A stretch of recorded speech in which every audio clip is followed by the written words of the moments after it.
All right, gentlemen, I can't figure out how many ladies we have. I want to greet them first. We have Techno Common. I don't have your name. Adekunle Adeyeye. Adekunle Adeyeye, right? Adeyemo. Okay, welcome. Rita, simply Rita. Welcome. Lisa, Lisa, welcome. Florence, welcome. Yusuf, good ones. That's an S. All right, welcome. I think that's the participants we have for now. We'll just start discussing module 2. We hope the others will join. And then we have a backup already. That's our YouTube platform for me to go over it again if you miss anything. And then we're going to put this slide at the end of this presentation on the WhatsApp chat so that we can look at it. If there's any particular item you want to note. This second module is divided into 2 sections. We have feasibility study being the first section, and then the second section is net plan. So not that they are shared into 2 equal parts, but how they run the discussion in such a way that feel free to ask your question. Feel free to raise your hand on the chat. If you have any observation, just make it so that we adjust the discussion so that when we all leave here, at least have a good grip of what we're talking about. I know that this is an entrepreneurship class, and so have people from all walks of life. People in medical field, people in engineering, in agri, and then we also have people from both accounting and business, those from the business school. Those from the business school or those that did businesses in their school, they may be familiar with this terrain. But for those of us that did other discipline, we may not be familiar with this terrain, but it doesn't matter. They are almost day-to-day activity, day-to-day document, day-to-day things you hear every day, and the meaning can easily be placed. Okay, I want to proceed like this. Like I told you, we have section 1 and section 2. So section 1, I'm going to show you what basically about 4 topics. So when you hear the word feasibility study, what does that word promote in your mind? When you say it's feasible, let's take that explanation from that angle.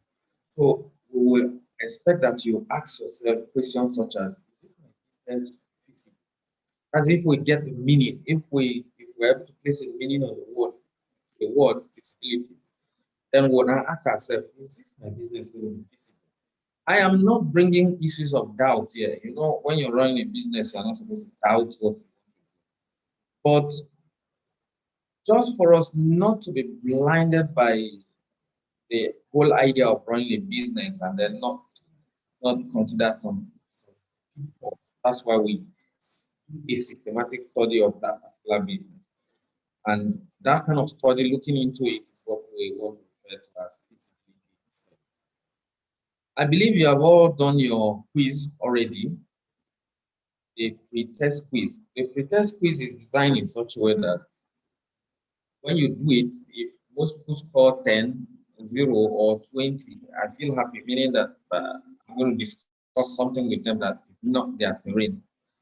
And when most of you have scored 100, then it's as good as I can ask management faculty to just issue you the certificate that you have.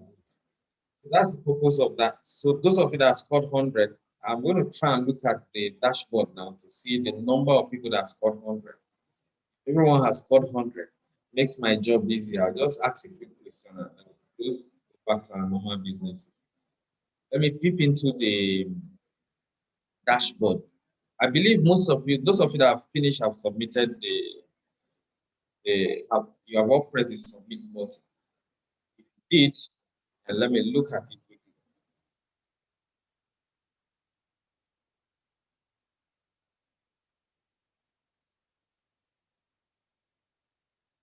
Mr. Joseph is just joining us. If he has done the test,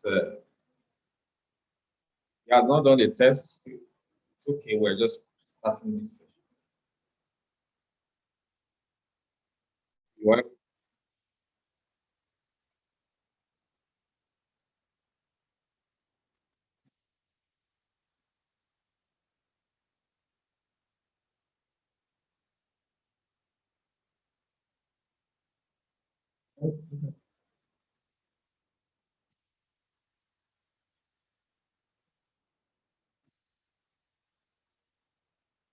Okay, I have not been able to see the dashboard, so I'll just proceed with what we have for now. All right, for those of you that are just joining, can we write this on the chat for me? Go to the chat and write this for me. What is a feasibility study? I'm not asking for academic definition here, please. I'm not asking for those things that you tell us in school. I just want you to write out something to make me feel okay. Oh yeah. And then if it's not what I'm expecting, we can now.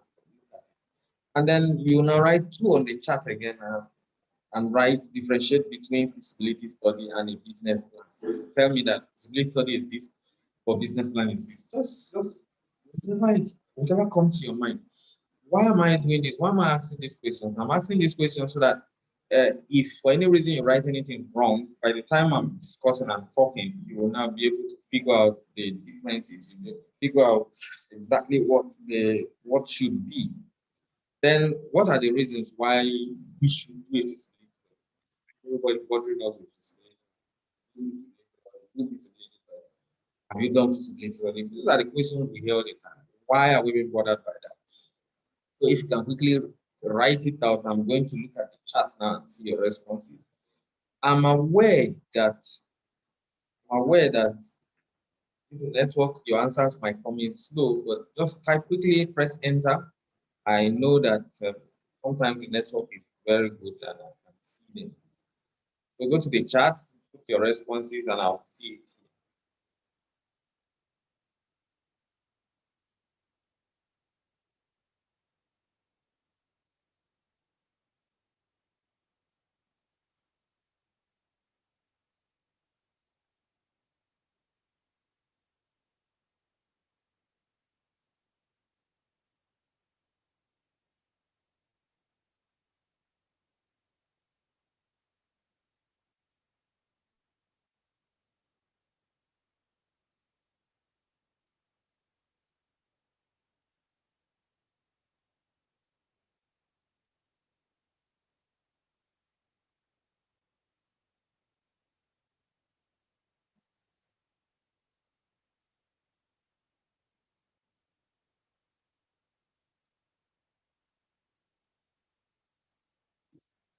Okay, I'm not seeing any response here. Okay, let me just go ahead. Those of you that have replied, I think it will come as we talk. If it doesn't come, it's okay. All right, let's just go ahead. What are the four things I said? I said under this topic, we'll have, under this section, we have four topics to discuss. The first being, what is even a feasibility? What is it? And we also want to know what a feasible business is. At what time can we say your business is a feasible business? You should know if your business is not feasible, it's a time for you to do a whole lot of review, see whether you can amend a number of things there. So it's almost like a checklist to help us know that okay, my business is not feasible at the moment. Okay, I need to do something else about it to see how I can get it back. So um, the second topic is what are the objectives? What are the objectives of feasibility study? Why is it even important? And then we notice some shortcomings with feasibility studies that people do. They, from their report, read it and discover that there are some things not there. We want to highlight this one. Recall in the earlier quiz, the three questions I asked, we said, why should we do feasibility study? I believe after this topic, then topic 3 is how to go about feasibility study. We just have a small advice for you. Anytime you are doing your feasibility study. Then number 4 is components of feasibility study. Components of feasibility study. What do we mean by that? We mean, what are the minimum things that I should see in your feasibility study? The minimum I should see. I mean, it could go further than that, but at least you should capture this kind of area.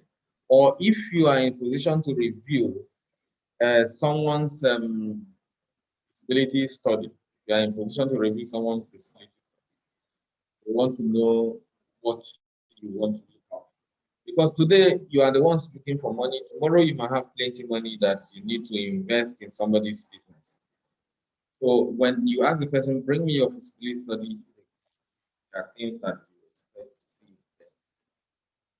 Feasibility study. Let me check before I give you my what I think the answer is. What I think.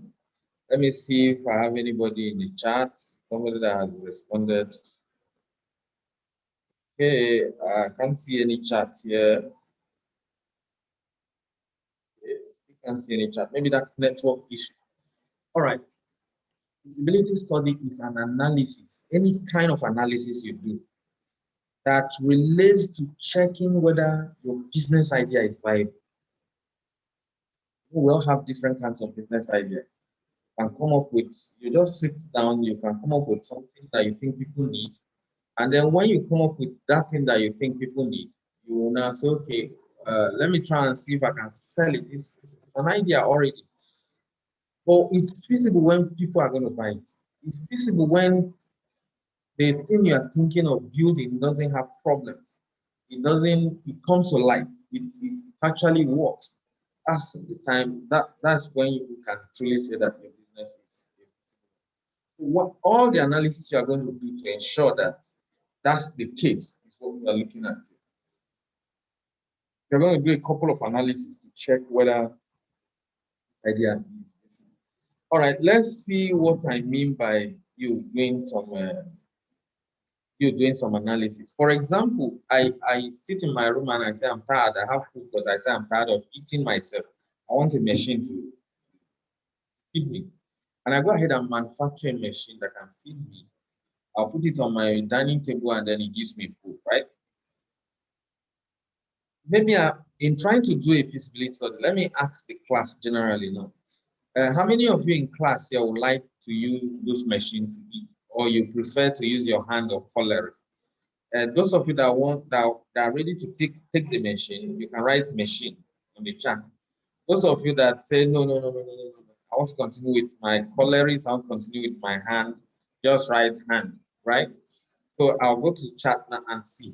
So if I see that most of you are saying machine, it means that if I design this machine, it's likely going to sell. People will likely buy it. I'm going to look at that now. But before I look at that, that's not the only problem that we're going to consider.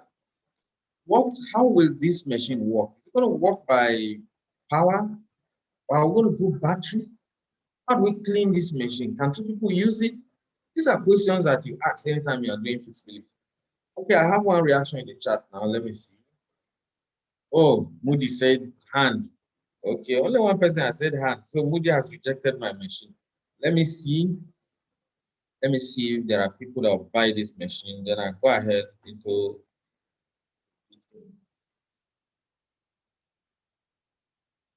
people say hand again. Okay, let's watch. Maybe I'll get more machine. At least there are plenty of people in the class now. If these people say hand, no problem. I'm not offended. I'm going to wait for those that will say machine. Then I'll go manufacture this machine. I'll sell to them. I'll not sell to the people that are using hand.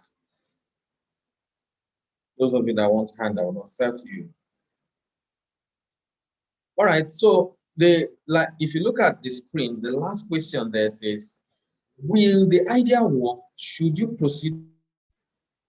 Once you're able to answer that main question, having identified all the problems, and then you have tried to answer the problems, like in this machine, we're trying to identify problems like how we're going to power it, how we're going to clean it, can more than one person use it, and all those issues. If we're able to look for a way, we say, okay, we can put battery in it so that when there's no power, you can use, you can still work. Maybe we have solved that problem. But how do we clean it? How many people can use it? Because if it's going to be have some coloring or something, and then it fetches the food, your cleaning becomes another issue entirely. Now take it back again for cleaning. Or if you say, can people share it? In these days that we're talking about COVID-19, is it easy to share this stuff? These are questions that once you're able to answer it, if you answer them and you see that they are good to go, then you proceed. But if you discover you have an issue, then you can't proceed. What have we just done? We have attempted to do a small feasibility study, even though an extensive one will involve us doing several other things. All right. So now I earlier mentioned when we were discussing, I said, oh, look at what is, I want to know what a physical business is. We did say that, right? On the screen, you see that we have 4 checklists already. At what time can you say that your business is physical? We are using 4 checklists. 1, we say the business must generate adequate cash flow and profit. 2, the business should withstand risk that you encounter. Did you see how that statement is worded? We're saying that it should withstand the risk it will encounter. We're not even asking, we're not saying, can it withstand the risk that may come? There's no may there. If you notice, we say will come, meaning that there's always risk. Risk, we'll look at the definition of risk later. Risk is probability of an event occurring. So an event must occur. An event must occur. For example, tomorrow may come, one event. Tomorrow may not come. It's another event. So one of the two must happen. That's why I'm putting will here. Tomorrow will either come or tomorrow will not come. Meaning that the world can choose to end today or the world will continue tomorrow. So that's why we say the risk it will encounter. So risk is probability of an event happening. You either make profit or you make loss, or you don't make any serious money. Some event must occur. So whatever the event that occurs, the question is, will it withstand the risk? Can it withstand any event? If we put it in another way, can the business withstand any event and then continue? Then the third point there, can it remain viable in the long run? The long term. That's if you start a business today and the business, can you come back after 10 years and you see the business running? And notice that when we say long term here, don't be too strict with the term, long term as in 20, 30, 40, 50 years. Long term can be a function of the need for that particular time. You're serving that need until you no longer need it, or until people no longer need it. If the answer is yes, fine. If the answer is no, then no, that it's not. Then the third one is, does it meet the goals of the founder? Everybody has something in mind. So if we can meet your goal, then we can consider that a feasible business. Okay, before I go to the next thing, I want to, the next thing is things that you should note anytime you are considering a business a feasibility a study or a feasibility, you want to do a feasibility. I'm going to give you a list of those things that you will note there. But before I go there, take a look at the first line there, for those of you that can see your screen very well. And I say, can it generate adequate cash flow and profit? In an example, I would ordinarily have written generate adequate cash flow. Number 2, generate adequate profit. Number 3, withstand, and so on and so forth. But here, I decided to combine the two, meaning that there's something to why the two should stay together. What's the difference between cash flow and profit? And can you give me the answer in the chat? Difference between cash flow and profit. But before you give me the answer, listen to this short story. I always like telling the story. Let's listen to this. We have, let me look for people in class. We have Florence in class, right? And we have Louisa, right? We have Louisa, we have Florence in class. Um, Florence and Louisa decide to sell oranges, right? They're selling oranges. They buy the orange 10, each of them 10 oranges for 10 naira. And that's 100 naira they spend. So they both decide to sell their orange. Florence sold her orange for 100 naira each. That means 100 times 10, she got 1,000 naira back. And so she made a profit of how much? You know, she bought it for around 100 naira and then she sold for 1,000. So she has a profit of 900. But Louisa, on the other hand, is selling her orange for 200. So she sold all the 210 oranges for 200 each. That's 2,000, right? And she bought it 100 naira. So she has got 1,009. So if you look at them, there's something else I've not told you. I'll ask you, which of them do you prefer? Which of their style of business do you prefer? You will notice that we have not told you that Louisa sold all hers on credit, while Florence sells only for profit. Florence sold for profit. Louisa sold for credit.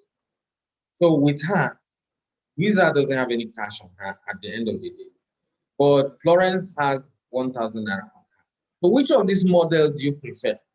If that will also help us to explain this first point that says, can it generate adequate cash flow?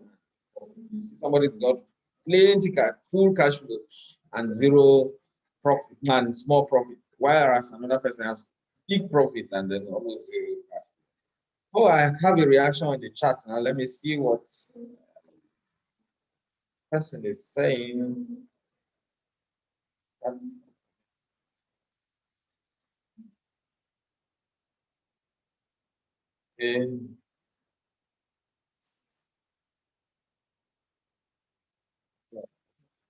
no, it's not coming up. All right. Okay. I thought I saw a chat. I thought somebody reacting to something. All right. Let me see. Okay. Nobody reacted. I thought someone did. Great. Maybe it's network. Right. The things to note. I asked a question, please. Can I answer it? Do you prefer Florence model or you prefer Louisa's model? Right, Florence or right, Louisa, depending on the model you want to track. I'll look at it. So the things you should note before I close this topic one, these are the things you should note anytime you're doing this. Anybody with a business plan, right, a business idea, once there's a business idea, the person should conduct a feasibility study. It's almost like a road.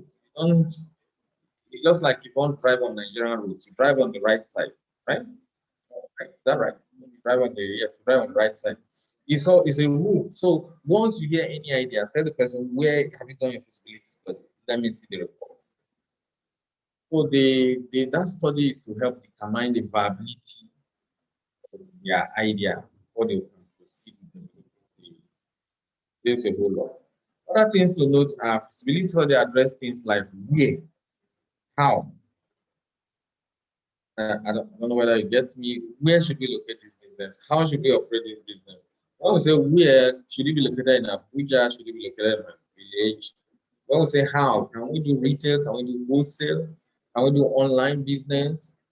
These kind of questions that you should ask. And it, it should, the second item, it should provide in-depth details about the business and also tell us how the business can succeed. That's what feasibility study does.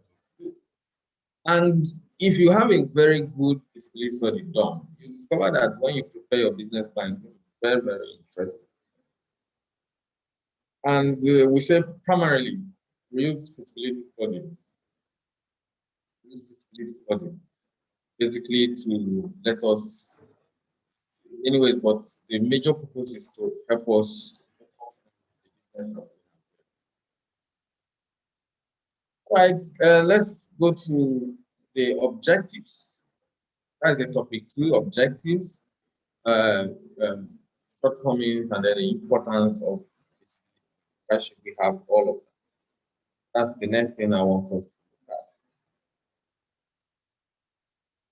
Okay.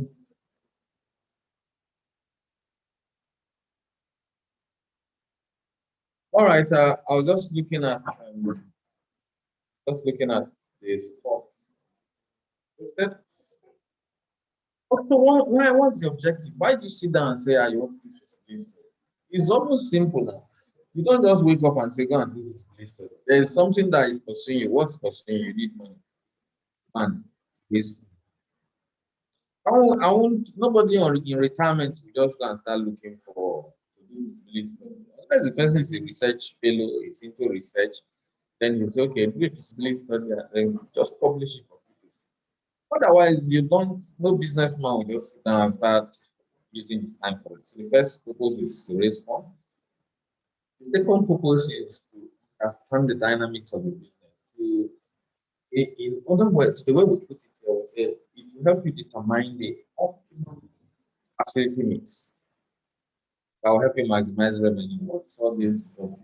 We understand maximize revenue, that is to make the highest money. So, what's optimum facility? Facility is the items you put together, the equipment, shop, and all this. So, like if you want to sell cement now, is it okay for you to open like 5 shops at the same time? That help you make more profit. Will you go to a marketplace and then say, okay, oh, I want to sell cement in this motor park. Then you now decide to pay rent for like 6 shops there. Then you put cement in all of them. Would that be the best approach? Are you maximizing? Is that the optimum facility mix? So when we say optimum facility mix, because in that particular place, the number of people that will come to you are still the same. So why open many shops? So you now know that it's better to open just one shop. But somebody can tell you that when you open so many shops around there, it means that once the person enter, if he's not satisfied with one shop, you will definitely enter the second shop. You enter another shop. But is that optimum facility mix? That optimum? These are the questions. The third one is for all the parties to agree. All the parties to agree. Uh, the parties in this case, like some of you might say, no, the other parties should understand that it doesn't follow strictly like that. The first thing is, even when you're starting a business, some of the unknown parties or parties that people don't recognize is their friends and families. If your business is going to take all your time all day, when will you have time for your friends? When will you visit them? So all the parties should agree to it. Okay, some people say, they don't care about friends. What about your families, your children, your wife, your spouse? Uh, these things can affect them. So all of them have to agree to it. And what if you're in a business with other partners? All the other partners also should agree. So that's what we're saying. And the fourth thing there is it helps you with initial market and project planning. Let's say it helps you create the initial market. When I say market, throughout this presentation, throughout this discussion, when you hear market, we're um, talking about number of people that are buying. Don't look at it, market is buying and selling place. No, we're looking at strictly from number of people that are buying. That's what we mean by market. So let me put the sentence in another form now. Say it forms the basis for your initial number of people that will buy from you. So when you're doing your feasibility study, you now know, okay, so 10 people, 20 people buy from. Recall that when I asked you the question, when I asked you, those of you that want to use hand, those of you that want to use my machine, up till now, I've not gotten any response other than those that say hand, hand, hand, meaning my initial market is going to be 0. So that's what we're saying. And then the last point here is more interesting. In some cases, it provides argument for business closing. You want to, like, sometimes you start a business, you now realize that Why this business is not working, you leave the place, and then you come back 3, 4 years later, someone is running that same business successfully. So something must have gone wrong. Most likely, there are your present challenges you were facing. There were things that you could have dealt with that you couldn't. And so when you do a feasibility study, you do it to know that okay, it is good to close this business. But there are some business you can't deal in now. They don't work anymore. I remember people used to rent CD. Is this CD? Yeah. They'll rent CD, they will go to their houses, they will watch the films, they will return the CD. We're talking. There's no basis uh, for that kind of business anymore. If you do a feasibility study, you will notice that things like Netflix, things like YouTube, things like they have all overtaken those things. Instead of someone paying that money to borrow from somebody and transporting to the place to rent CD, they'll rather combine all that money and buy data and watch their Netflix or as the case might be. All right, that's it basically for the objectives. Let's look at shortcomings. Shortcomings. Um, when we look at a couple of business plans, we discover that some people, my business feasibility study, we discover that when people are running this analysis, some of them don't see some things, some of them make some errors, some of them don't put certain information. So we are discussing this now so that when you do your feasibility study or when you go back to do your feasibility study again, you should be able to know whether you have taken care of the shortcoming. The first one is almost related to the objective that we mentioned. Now, the first one here is over estimated market potential. I told you earlier that anytime we say market, we mean number of people that will buy from you. So estimated number of people that will buy from you potential. Like I can go ahead and say, oh no, these days most people are lazy, they don't want to cook, no, they don't want to use their hand for anything. And most people are very wealthy these days. So let me go ahead and make the machine and put it on their dining table so that the machine can feed them. I may have overestimated the market potential. Told me that just because there are more wealthy people now that they are ready to eat, that they are not ready to eat in their hand. It doesn't follow. So a number of times shortcomings are based on overestimated. Number two, sometimes some people will go into some businesses. Oh, let me go and produce pure water, as we call it. And then they will look at, see so many people is hot season, a lot of people are drink my water, and they become oblivious of certain factors, such as are you the only one making this water? Essentially, they tend to forget competition. Sometimes they recognize the competition, but they underestimate it. It's just one person that is selling them. So if I join that one, I can make something. And not just underestimating competition in their number, they underestimate competition in terms of the skills those competitors are bringing. Three, plant capacity not compatible with market size. Market size is not the size of or the number of people that will buy from you. When we say not compatible, it's close to that facility mixed up. A plant capacity, you might say, okay, you want to, if you're going into sachet water, you might say, okay, I want to produce, uh, 100 bags every day. You have the machine that will produce this every day.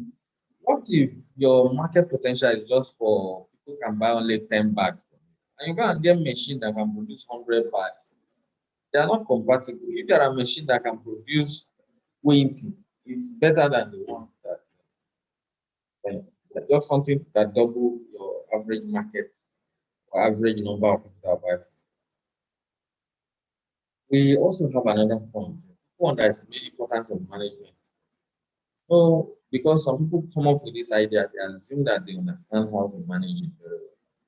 it doesn't always follow. Sometimes there are skills that managers need to help you in running your business. Come up with certain things that you may not have thought of. You may have been thinking of only the creativity aspect of your business. But as your business gets big, you might need. So what's the point that is underestimated, and you find that underestimation in your office? Uh, right, the market projection we said is based on insufficient data.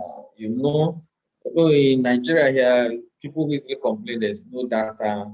And that's why we say go out and do your feasibility so that you have an idea of what data. Go ahead, go around, physically count vehicles, physically count houses, physically take census of what's going on. Instead of just saying, oh, there's no data, and then you just base your projection on it. Then another common one that we find too is sometimes people underestimate availability or overestimate. They'll say, there's infrastructure.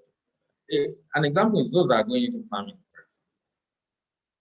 I can go into hinterland, big bush, get big land and say, I want to cultivate this. Have you thought of how to move your produce out of that place? There might be no infrastructure, there might be no road, there might be no bridges to help you move those things out. And even if you want to bring in equipment, sometimes you don't have a way of bringing this equipment to do the preliminary processing of your produce before you move them out. So these are things I need you to watch out. Let's quickly look at the importance.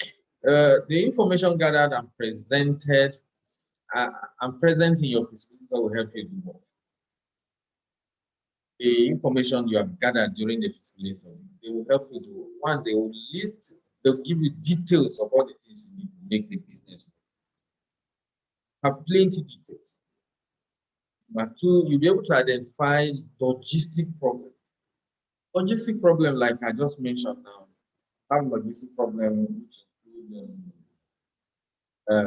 how to move your things from the farm out. And when you have moved your things from the farm out, where do you keep them? You need to store them up somewhere. You don't just move your produce straight from the farm and then you go straight to the market. If you dump it in the market, price will crash and you will not make any good profit, or you start having issues with how to move them out of the market again. So you have to look at that. Then number three, you have to find a way of developing marketing strategies. Marketing strategies. Marketing strategy. Meaning, how do I sell these things? Like I said, the last point there, like I said earlier, it serves as a solid foundation for developing your business. Be a good listener. You realize that it's easy for you to develop your business. Very easy for you to do. So,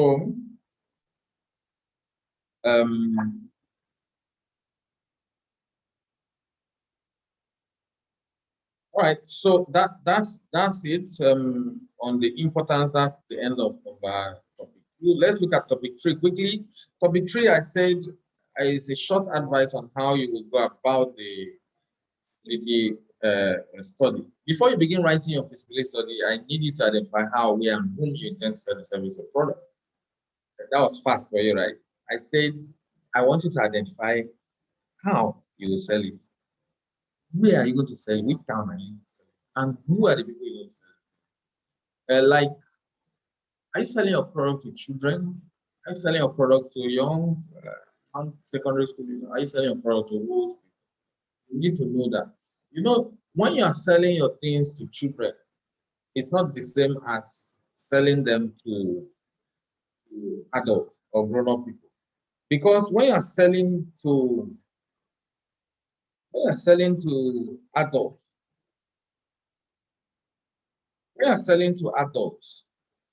to children, I mean, the people making the decision are not the children. It's the person paying for it. So you have to be careful with whom then sell the product. That's what I mean. And then look at the second point, way of advice. You, as you're doing your feasibility study, you need to assess your competition. Assess this competition. How am I going to cope? What's going to happen? I don't know how to put it. You just have to do that assessment. Some competitors are very strong. They are intelligent. They have money. They have resources. You have to do that. And another point is figure out how much money you need. You know, sometimes it's easy to figure out how much you need in terms of money. Like you know how much you want to pay as rent, you know how much money you want to buy the equipment with. But do you even know how much you need to run the business? That's where people miss out. You need to know how much you need to run a business. You get me? So that plus the actual amount you need for the business to start, you have to add them together. For example, like those people that are going to fish, when you're going to fish, you know that the first few months, or maybe 1, 2, 3 months, you're not going to sell any fish. And all the money you'll be spending, no money is going to come in until when you harvest this fish and you sell them all at once. Then money will just come in. You need to do that plan properly when you are running your business. Right, another key advice I want to give is feasibility study. You know, this feasibility study stuff consumes time. Consumes time. So you might want to think of doing a pre-feasibility study before you go into a full-blown. A pre-feasibility study you can do use Google to help you check out a few things, read up a few things, ask questions, or sometimes you could go and meet even a consultant and then discuss things with this consultant. But if you do that, please remain with the consultant so that you understand the nitty-gritty of what clearly. Don't leave it to consultant to come and tell you, oh, the business is feasible. No, just do it along with some of the reasons why we advise that is that if you find out earlier on that okay, that's this one that has star here. You see. If you find out earlier that the proposed business idea is not feasible, it saves you time and money. Then if the findings lead you to proceed with feasibility study, your work may have resolved some basic issues. So there are things that the feasibility study will help you do. So that when you get back the pre-feasibility study, I mean, so that when you get to the field, you don't start doing that. Right, that's it for topic 3. Let's go to topic 4, and that will be the last topic in the stuff. Now go to second. Okay, let me see. Nobody's reacting, no questions, nobody's asking me any question. I don't know, is everyone still in class? Okay, I can see people still in class. I can see Emma is still in class. Yusuf appears to be in class. Star appears to be in class. Akbar J, Emmanuel is still in class. Joseph, Agada, they are all here. Rita is still here. Wow, interesting.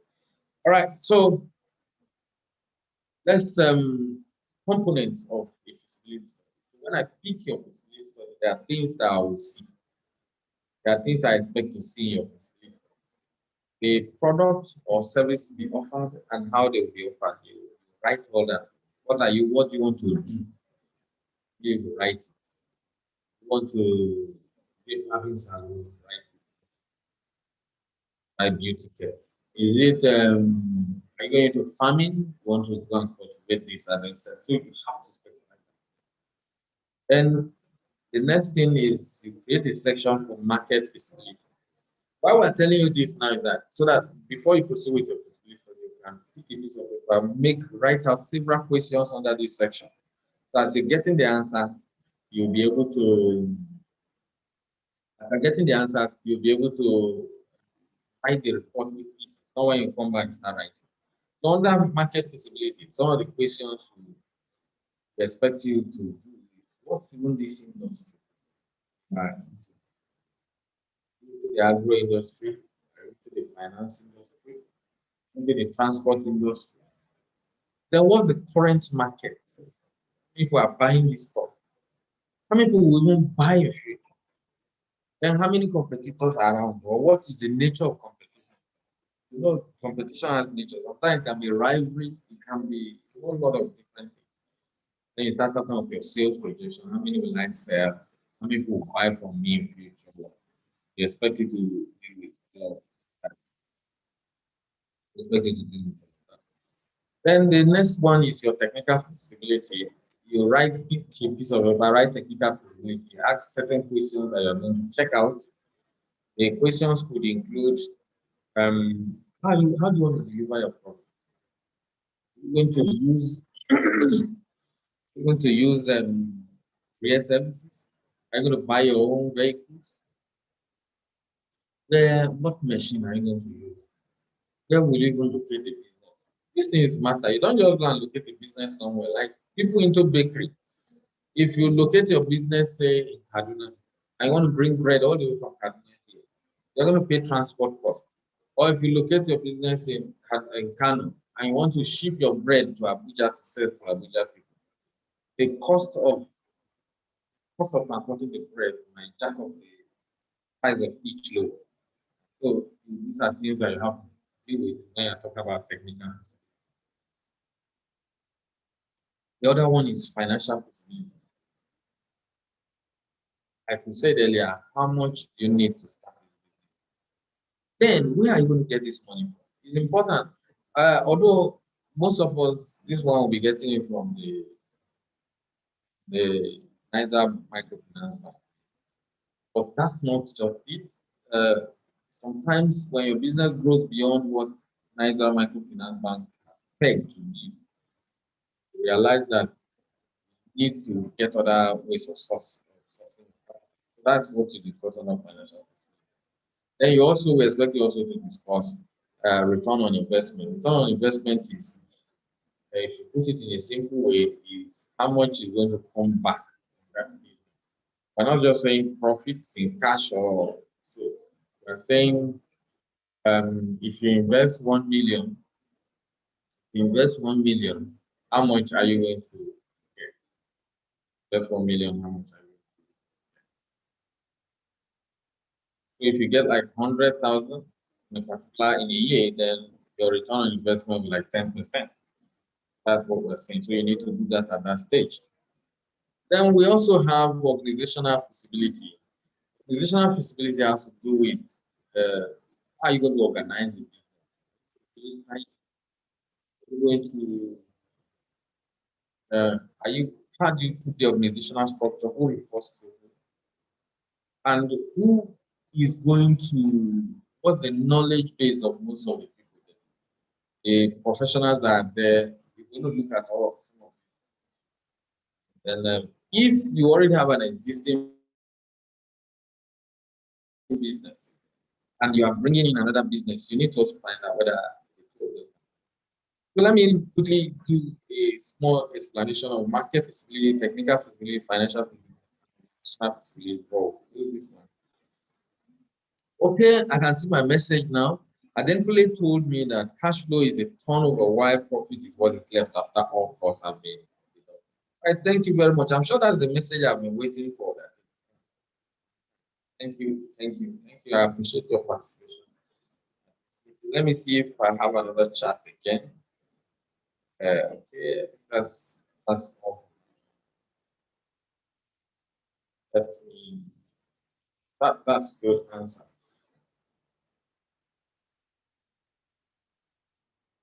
Okay, we say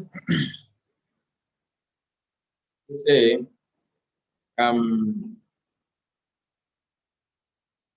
market analysis. When you are doing your market analysis or market feasibility, things you consider first is target population.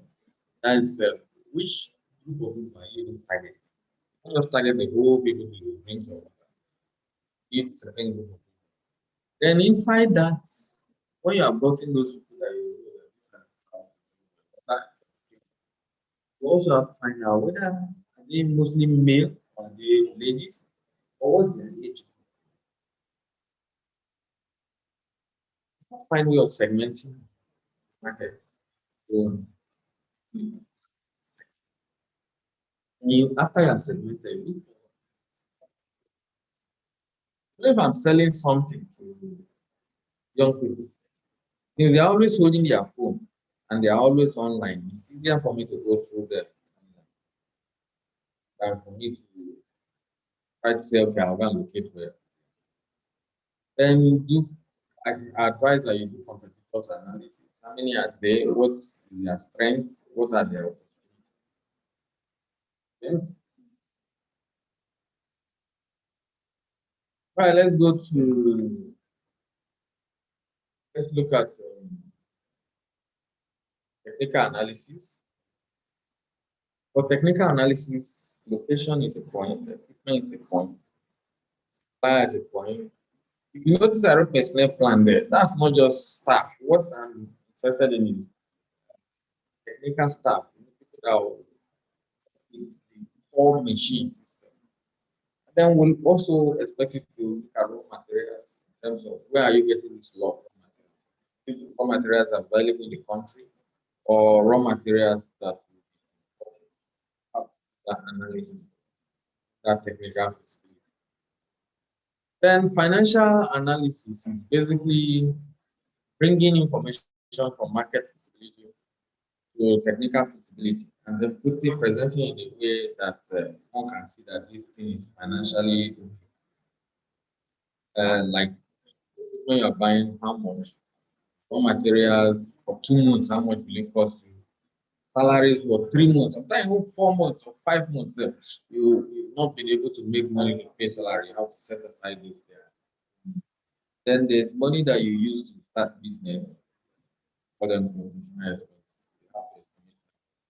Then when you're talking about sales, you have to look at okay, how many items will I produce? What's the cost of this item? How many can I sell in a year? That out in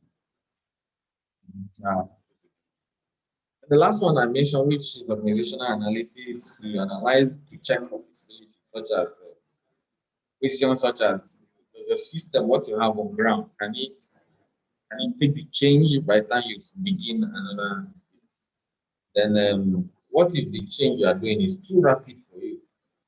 Check whether a business can withstand those.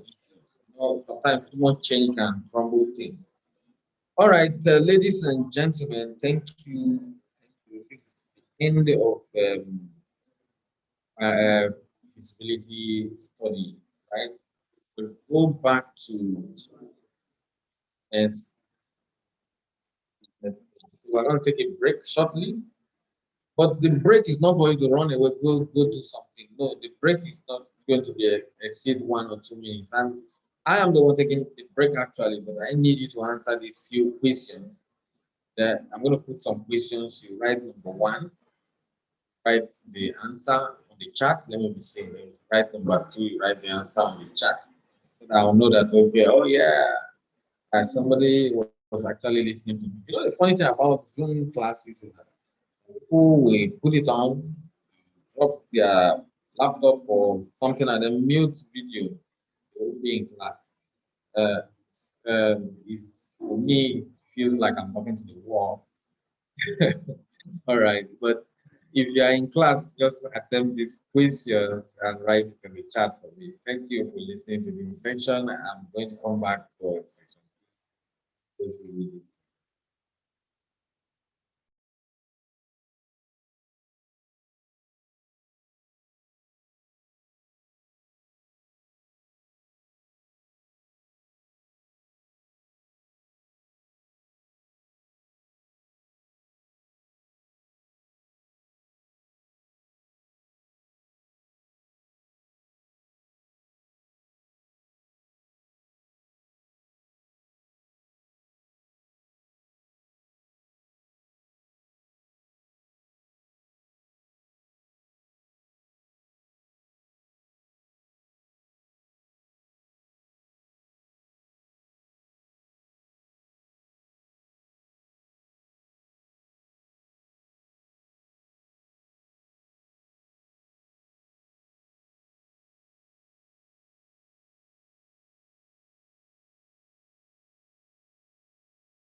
All right, thank you. I'm back. I can see Agbaje, Emmanuel Ayodele participated, and Adekunle Adeyemo had been the key person in this class. He has answered some questions. I'm still expecting more answers, but then, um, yeah, okay, yes, I agree with you, Adeyemo. All right, Ayodele.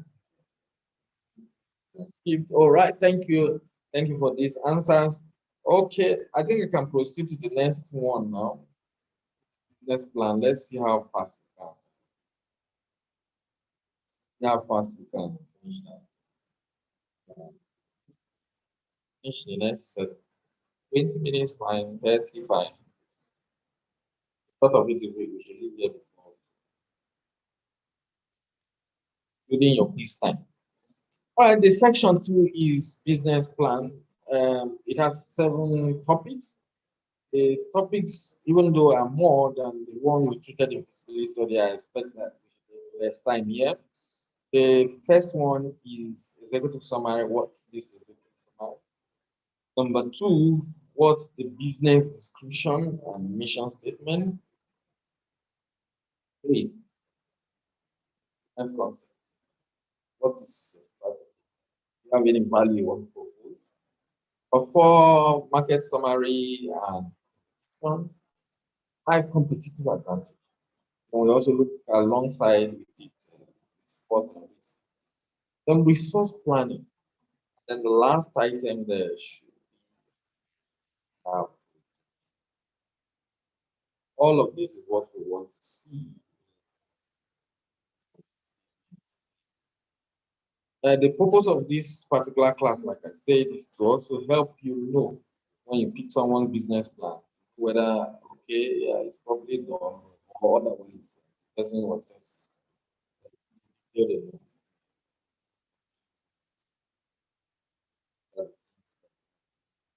got to check that the business plan should have a bit more. The first one there we say is executive summary, right? Executive summary. When should we write this? When should we write?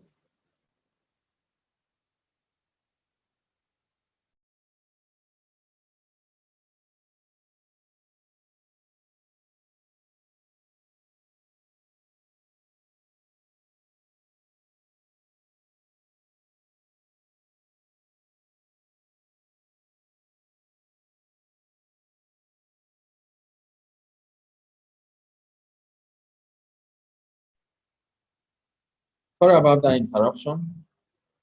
Okay, I can still see answers coming for the other one. Um, there are some people say they only want assistance with financial plan because usually have plenty figures to do with. We also have strategic plan helps determine whether a project business is achieved. Right, so business executive summary. Executive summary is a summary of the whole business plan.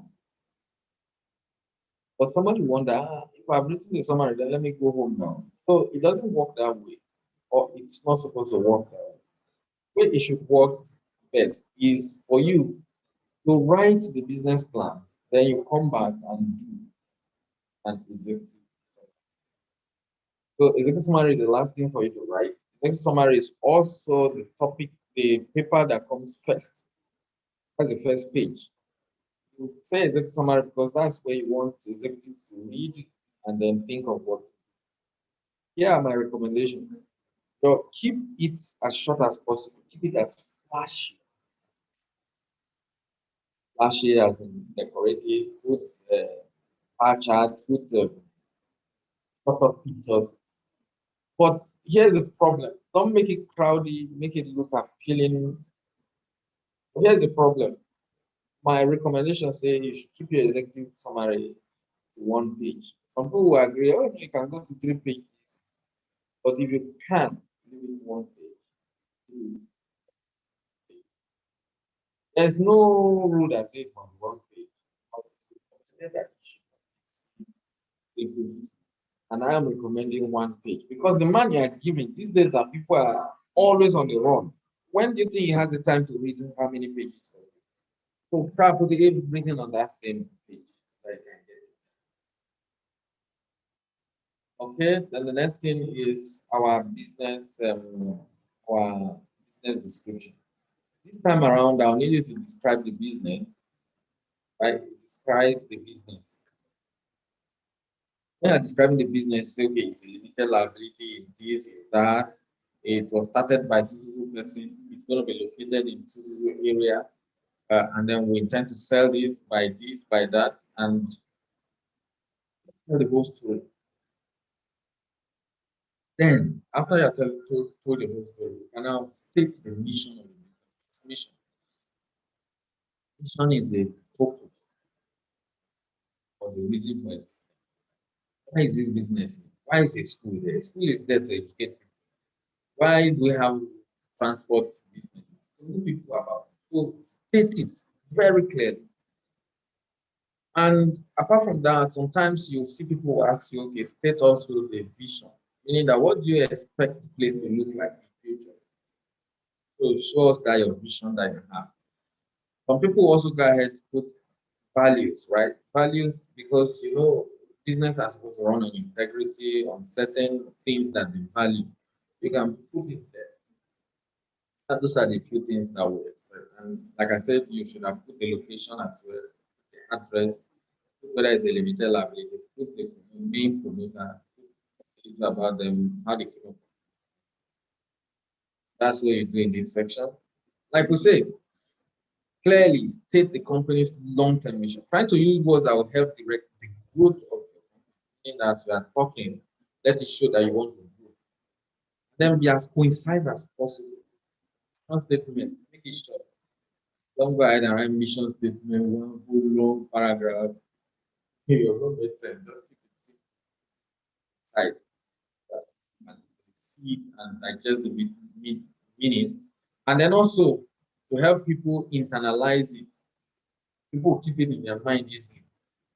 So, oh, this is this. Anytime they see it, they understand. So that's what I expect you to do in this section. Let's look at the second section. It heads. At this time, we want to know your business concept. We want to know your strategy. We want to know your value proposition. Now, when you say business concept, for example, let's talk about taxi business that you all know. The traditional taxi business that we all know is high taxis, you hire drivers, then they go around, look for passengers, and then make returns to you in the evening. But these days we have another kind of taxi business which you call buy buy or I don't know, all the names. Power and yeah. The business concept there is that you look for customers and then you ask people to bring their taxi and bring their drivers. So your problem is not to go and look for the vehicle and the driver. Problem is to look for the passenger. See that the concepts are different. The concepts are different, whereas they are the same thing. It's about taxi business. So state your own concept. Your concept must not be different from other concepts. There's nothing saying that bring a shopping concept, bring a concept that wow and all of that. There's nothing saying why we are saying so is that if you want to go into farming and you say you want to cultivate maize, what concept can you bring that you want to plant your maize on concrete? No, that's to use soil. Maybe the approach can be different in terms of maybe what you bring out. That's all. So it's not all the time that concept should be. The business plan is simply asking you stick the concept, not asking you to bring a different concept. Then the next one is strategy. Strategy is how do you intend to survive? How do you intend to deploy your resources? How best do you want to achieve what you're set out to do? How best? That's what you do. But easily we confuse strategy with outdoing our bring up a strategy so that we this doesn't necessarily mean that our strategy have to be. You can just simply how you intend to achieve. Maybe you'll be using to state it. And then another one, you need to, because your business plan, even though it's read by investors, we also want you to know, want to also know how you are. Like someone wants to get married, what is he proposing to the lady? I hear things like marriage proposal. Okay, marriage proposal is simply saying, please marry me. They say yes, yes, yes, yes. Oh, well, that will be for marriage proposal, but for value proposals. What we're saying is that give your value proposition in terms of efficiency, quality, speed, and cost. You may say, oh, my cost is going to be lower than all other competitors. Why? Maybe because the place you are located, you don't need to spend on transport. Or you could say, oh, you're bringing in higher quality because we are sourcing your materials from other people you have. And things like, or you could say efficiency. That means the machines you have on ground they are better. So that's your value proposition. You need to let us know what value are you bringing on board. Right, then you can go ahead summarize key technology.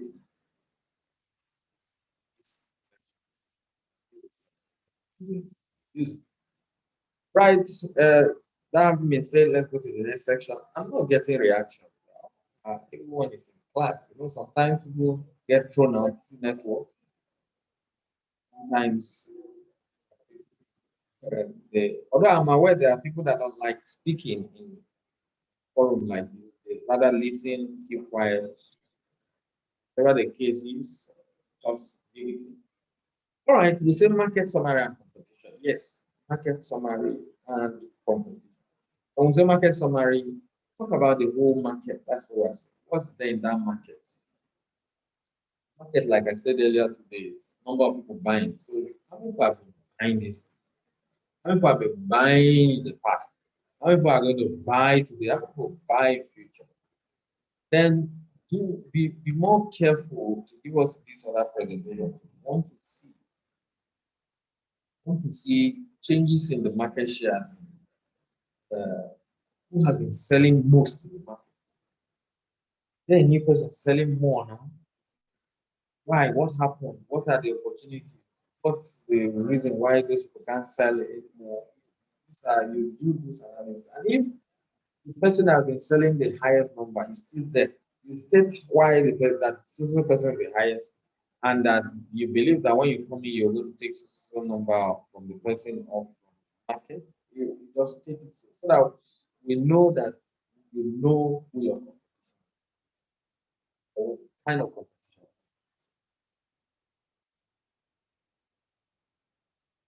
This other one interests me sometimes. Uh, the, let's put it this way. What do you have that your competitors do? What unique resources? What core competence there that you have that is difficult for them to replicate? These things are essentially what gives you a some competitive advantage could be as simple as knowing your location. Maybe you are located in a place that people keep rushing, that's one can't come there.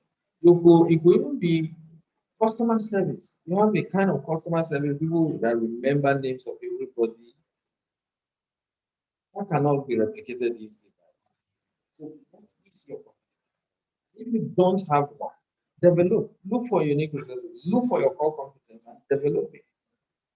In one of my discussions, when I talked and someone said, "Oh wow, how would I get a competitive advantage?" Okay, the person read a lot, read a whole lot. Go to Google, search for competitive advantage that people are using in other region and see whether you can use that here. And if all of that not work, find a way of imitating any competitive advantage.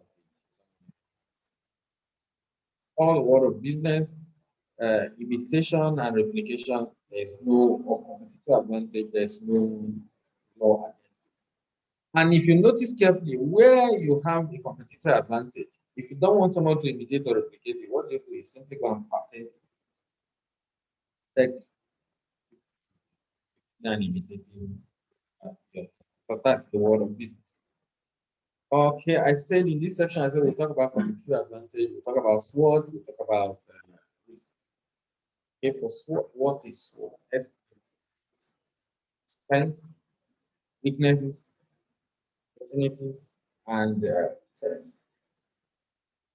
The strength and weaknesses with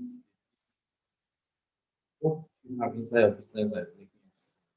What you have inside your business like weakness. It could be something as simple as you employ staff today, tomorrow they say, okay, we're not working with you.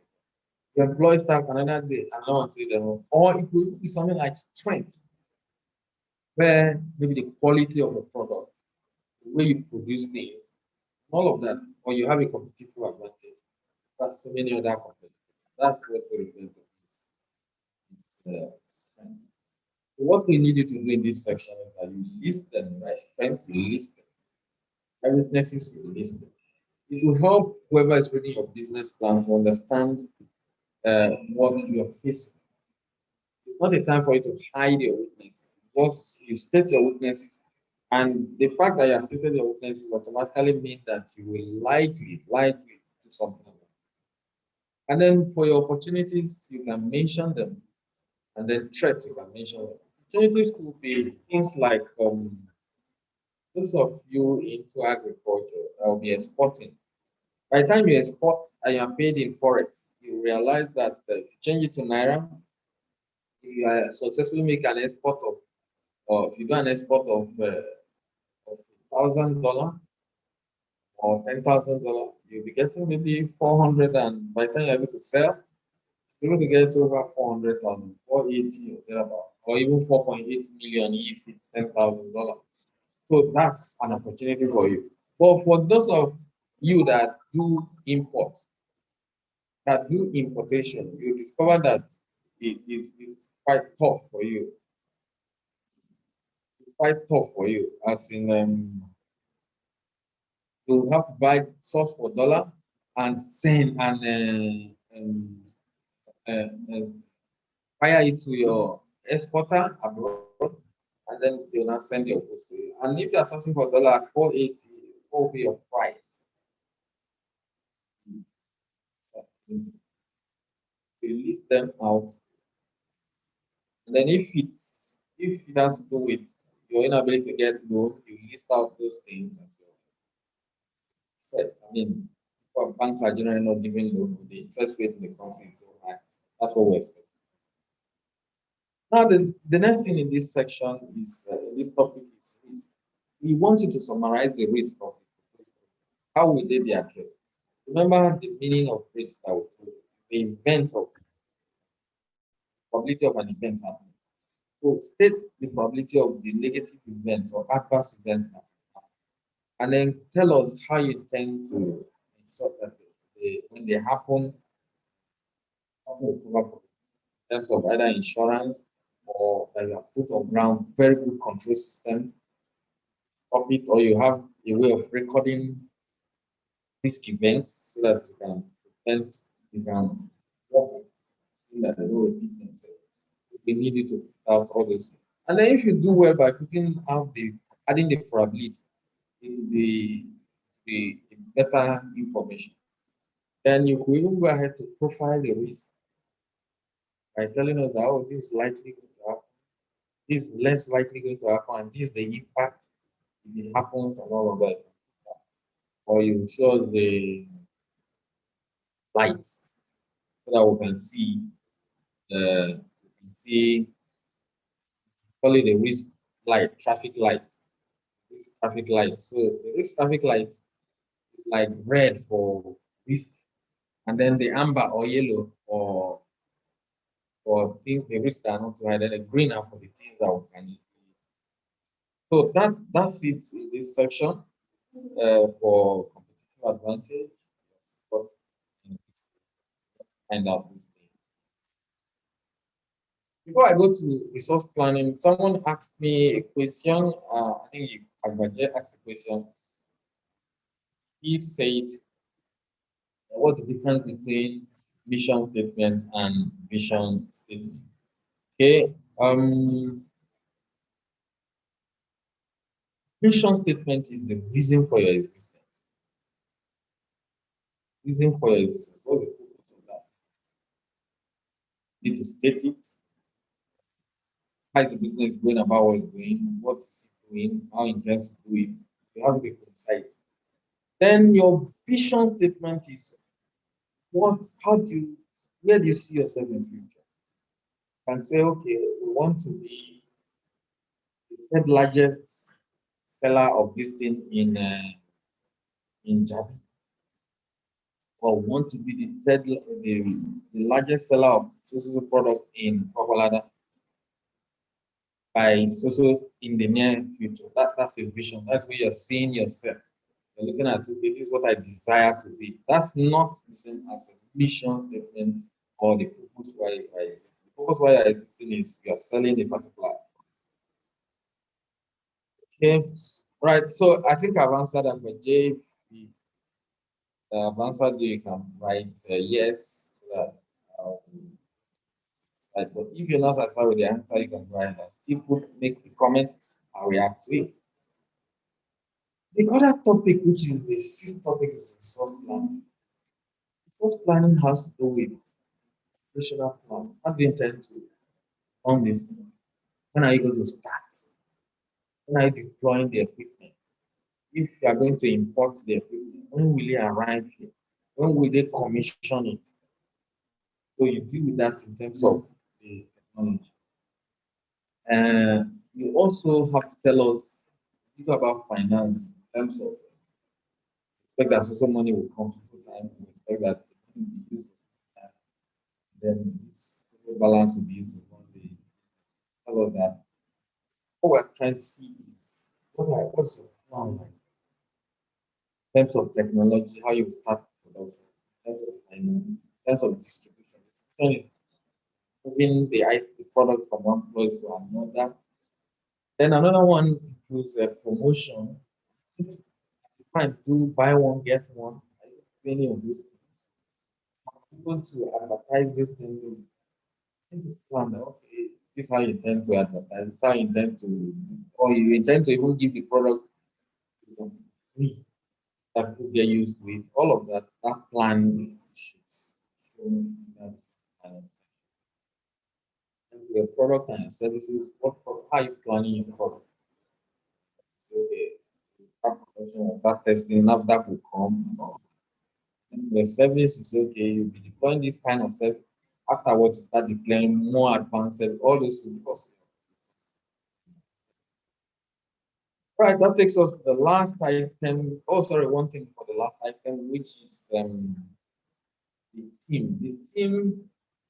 The team is almost like human resource planning. I just want to bring it out. I didn't put it under resource planning as human beings. This one is the human resource aspect. The human resource aspect of it, you want to see your organizational structure. Who is going to be the head, the CEO? Who is reporting to the CEO? Who are the executive? Who are the chief this, chief that, chief this? And then under them, who is reporting to who? Which one? Give us that one. Then you come down again, write the names of the proposed people that you think, write their designation. Maybe you will say, okay, oh, my chief, you'll be CEO, right? That's designation. Then we need you to put down his qualification. He has been managing several business, blah, blah. No, no, sorry. I mean, right qualification. He has ND, he has BS, he has PhD, anything that has anything. Then you come back to two most critical things that we consider much more important. What has he been doing before? Oh, he has been managing social business for the last 5 years. He has been doing this, he has been doing that for the last 2 years. Write that for us. That column is even more important. Everybody analyzing you. Then, when he was working in that place, write his achievement. Oh, yes, he has been able to move, he was able to move sales from, we're doing sales of 100,000 every year, but when he joined us, sales now grew over the years from 100,000 So now we are able to sell 2 million if we find such accomplishment. I can easily see that, oh, yes, this person has. We want to see all of that so that we'll know that the people you are bringing up, uh, don't hurriedly run and say, oh, no, no, no, it's my business. I have to be the CEO. Like I said, in most places, study that people do, they tend to underestimate manpower and theirs. Don't do that. So if you are not doing that, we may see another person's name there. But that does not mean that you may not be more qualified than bringing other people. There you are, very much more qualified. I mean that. Tell us your years of experience in that area. And tell us your accomplishment with other companies that you have worked with. Like if you have worked with 5 to 6 fish farms before, and you can now come and say, okay, I work with some fish farm, or you say, or you write your name and you say, I've worked with Sisal fish farm, making sales of Sisal before, and then all of that. Okay. All right, the last one. Somebody mentioned earlier that not too comfortable because the interesting thing is that no matter how uncomfortable we are with figures or without figures or against figures, however, any sentence that goes, we are always comfortable with our alerts. We want to see alerts, and alerts are in figures. What I'm trying to say is that we can't completely avoid figures. Even if you avoid figures as a guide, your wife is going to bring you budget to see. Even if you that they want to go to the market to shop, if you avoid figures as a lady, that when you do shopping, gifts given to you. Okay, that was on the light note. Financial projection. This one you are outline high level financial plan. I would say high level in detail. And it should indicate your financial model. What model are you using? Like that taxi business, it's the Uber system, it should show it. And we want to see your pricing assumption. Don't wake up and start saying, oh, how much is this? No, you have to write out all your assumptions. Assumptions are simple. You want an office space in Jabi. What's the average office space of floor rate? Say, okay, oh, you can get an office in Jabi, 1 million. Then that's your assumption. So you're going to give us this assumption. The rent is assumed to be 1 million around Garki, around Jabi or Holiday. That's the first assumption. The second assumption is yes, I want to be selling fish. The average 1 kg of fish goes for 200 naira or 100 naira. Write it like that. That's the way. So you're assuming that. Why the assumption is that we are very sure that by the time you're fully in business, there's no guarantee that those prices will be the same. Price will go down. But your financial projection will still remain to help us know how viable your business is. All right, so this page is almost like another type of content for us. Yeah, doing your business plan. At least by the time we post it on the chat.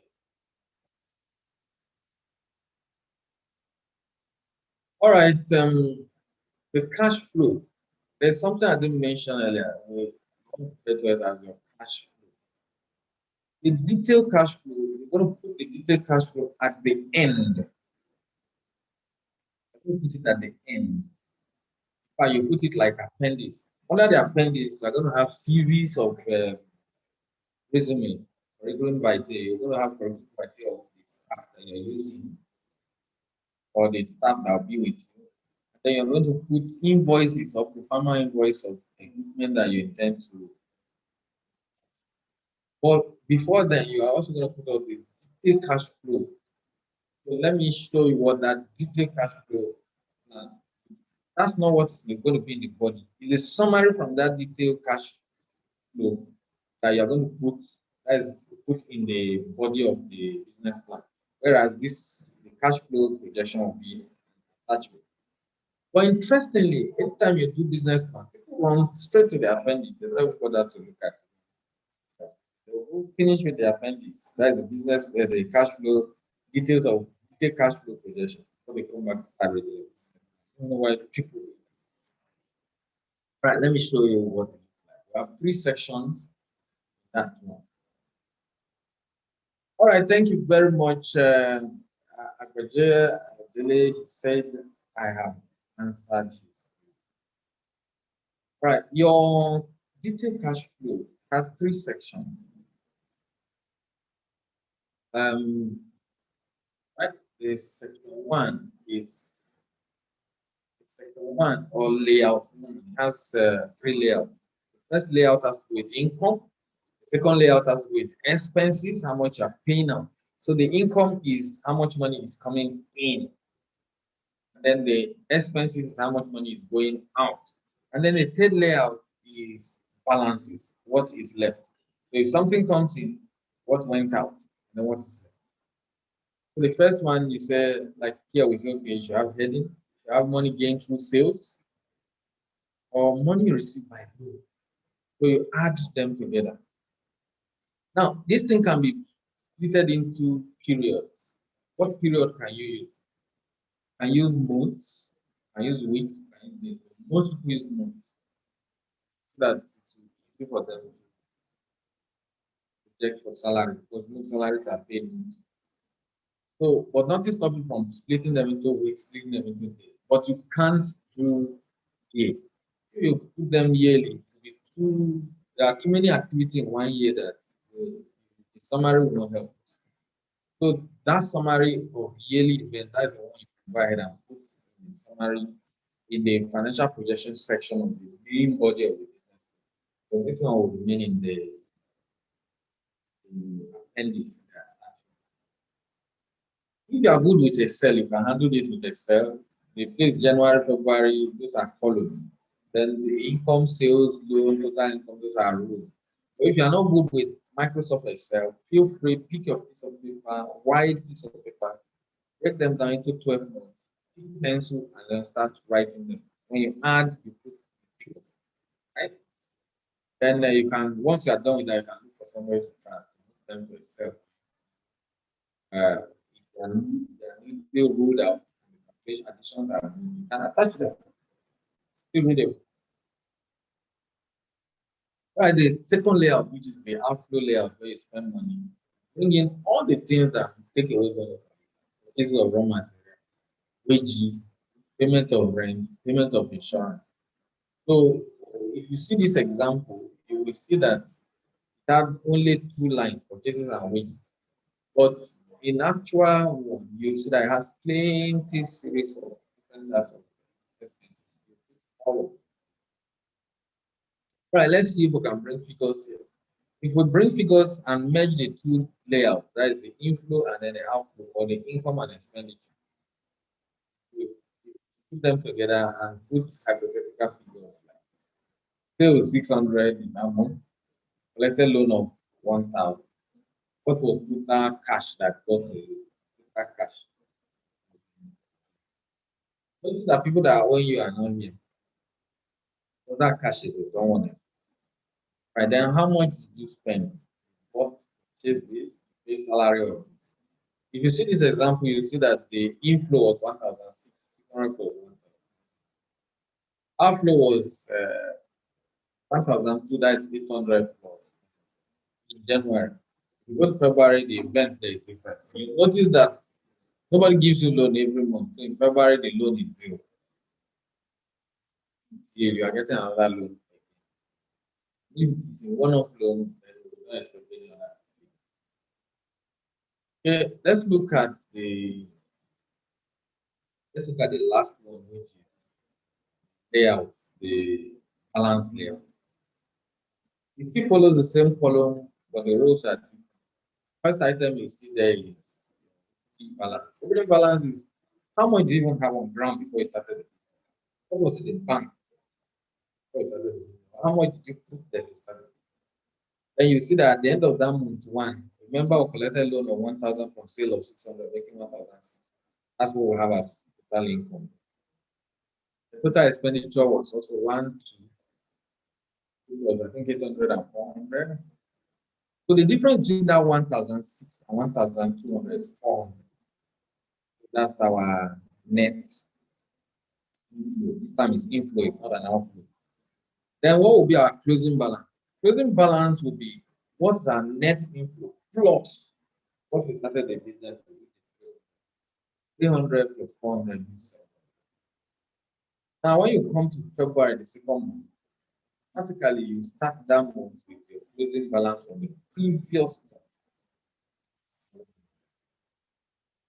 So you can find out your total income for February, find out total expenditure for February, get the difference, then add that difference 700 to get your closing balance. So on and so on. And take the summary of the one.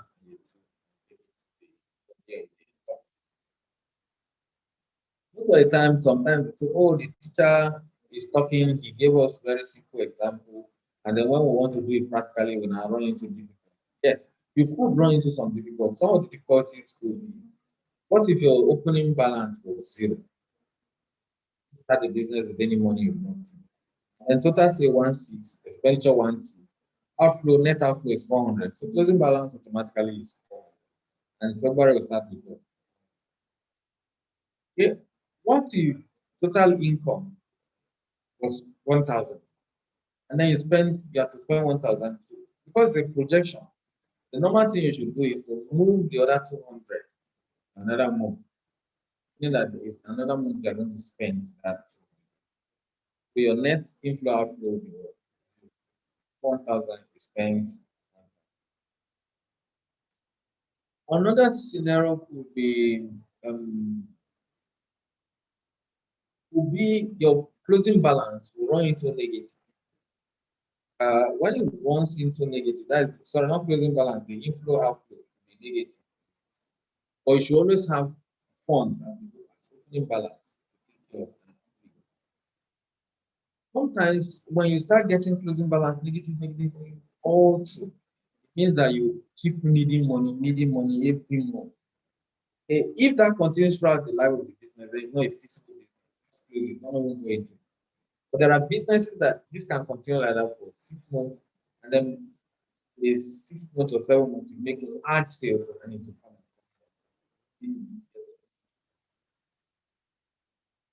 All right, ladies and gentlemen, thank you. Thank you, Adeyemo. Thank you, Abaje, for the active participation in the class. Thank you, those of you that have used your name as an example. I use Florence, I also use Lisa. Those of you that participated and I greeted, thank you very much for this session. Now, if you have your question, put it in the chat. Let me answer, or we'll ask that the class should unmute now. And unmute people now so that they ask their question. I'll close it. Meanwhile, I'll go get this PowerPoint presentation and forward to the WhatsApp group for you to look at later. And you all know our YouTube channel, Sidron Nigeria Limited. You can go back there tomorrow. Tomorrow, the upload will be live. But if you insist on looking at it today, at the end of the day, or I put the link, go to WhatsApp.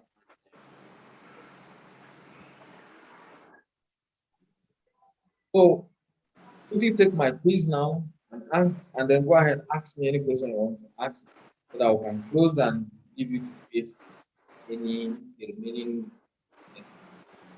Thank you. Hello? Yes, sir. Yes, I just want to commend you. Really enjoyed your lecture, and I'm sure all my other colleagues too. So I just want to tell you, you have done very well. I'm proud of you. Kudos and more power to your shining elbow. of the semester our show. Did I pronounce it correctly? Yeah, you did. Omachi. Thank you very You should be much. from the middle belt or show. You should be from Benue. Yes, you're right. Yes, you're right. Yes, because I'm a quintessential Nigerian. I've been all over the country. I can recognize people with their names or where they're from. I'm sure you're That, from that, Benue. that's a good business trait because you don't know where your product will be sold, right? Yes. Thank you, sir. Thank you. You're very good. I might have a personal job for you, but we'll talk that. I'll DM you about that. Okay, it's fine. Thank Yes, you. going through your resume, I can see you're very experienced. So I might have a job for you to do. All right, you're welcome, sir. Yeah.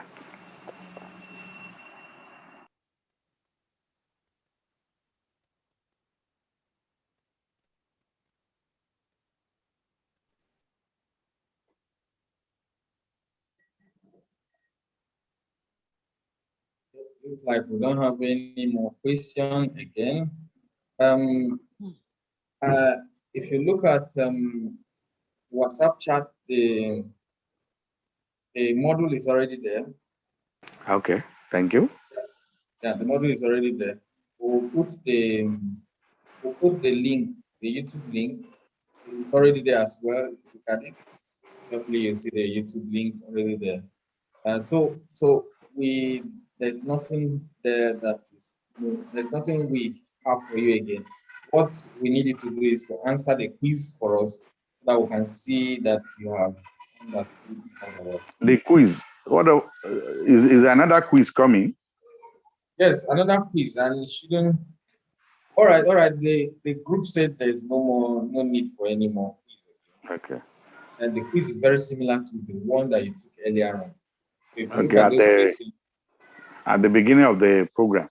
yes, if you look at the question, you discover that you should be able to answer them by now. If Okay. there's anyone you miss out. Okay. Okay, thank you. Do have a very lovely day. Enjoy your